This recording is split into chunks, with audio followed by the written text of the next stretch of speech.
বেঙ্গালুরুতে ৮ মাসের শিশুর শরীরে এইচএমপি ভাইরাসের হদিশ, নজর রাখছে স্বাস্থ্য দপ্তর।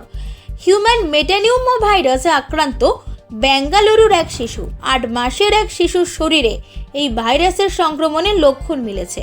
এক বেসরকারি হাসপাতালে চিকিৎসা চলছিল ওই শিশুর, সেখানেই নমুনা পরীক্ষায় সংক্রমণের হদিশ পাওয়া যায়।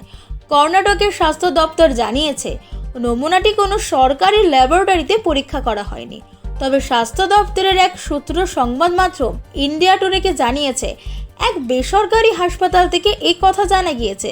বেসরকারি হাসপাতালে হওয়া পরীক্ষাকে সন্দেহ করার কোনো কারণ আমাদের কাছে নেই। সংবাদ মাধ্যম নিউজ 18 জানিয়েছে, ভাইরাসের সংক্রমণের কথা নিশ্চিত করেছে সে রাজ্যের স্বাস্থ্য দপ্তর। কর্ণাটকের প্রশাসন এই সংক্রমণের বিষয়টি ইতিমধ্যে স্বাস্থ্য মন্ত্রকেও জানিয়েছে।